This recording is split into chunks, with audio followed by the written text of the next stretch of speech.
Good afternoon, staff and students. I'm Alejandro, And I'm Mateo. and this is your Raider Report. Raiders, the PSAT and National Merit Scholarship Program are coming up. Freshmen and juniors, make sure to register for your PSAT online.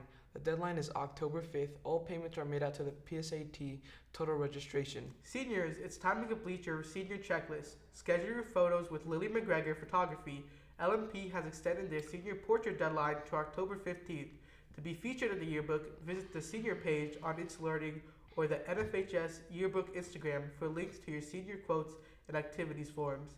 These are due at the beginning of October. Purchase your yearbooks and senior ads at the lowest price this month.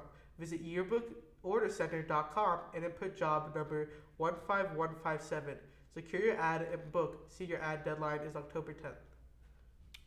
Are you involved with the North Club, sports, oneness, or community? Commemorate your memories, silly photos, inside jokes, or emotional moments with a special yearbookgram. Ask Mrs. Huffman or a yearbook staff member for details on how to order. Deadline is October 10th. Homecoming is almost here. This week of October 3rd will be Spirit Week. Monday will be Tacky Tourist. Tuesday, Decades Day. Wednesdays, Camo Day.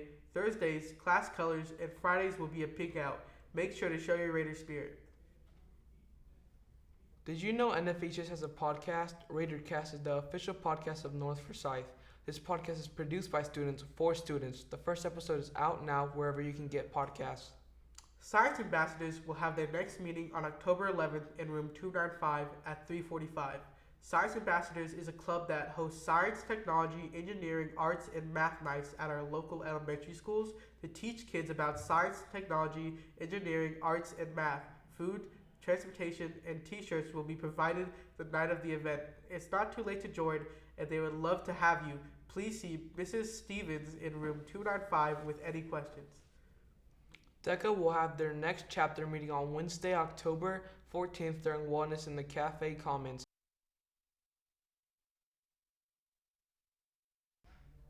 That's all for your Raider Report. Thanks for watching and have a Turkey Thursday. We'll leave you today with the personality profile on Mrs. Archer. My name is Heidi Archer. I've been teaching at North this is my 6th year, so 5 years prior to this. We've lived in Georgia for just that long.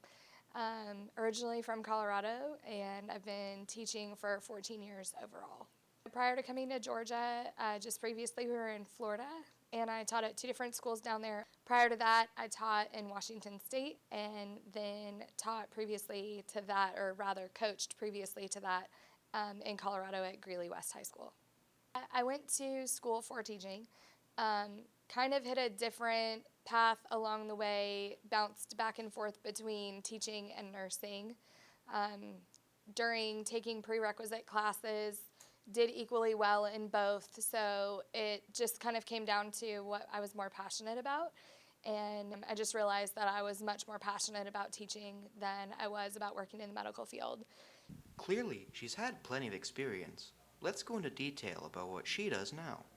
So here at North, I've taught Earth systems, I've taught oceanography, and I've taught the majority of the time in chemistry. Chemistry is a very lab-heavy class, so we do a lot of labs. We do about 1 every week. We learn a lot of information about chemicals and chemical structure, but we're also doing a lot of application with that as well, whether that is measurement and math-based application or modeling of systems and structures that we can't naturally see with our eyes.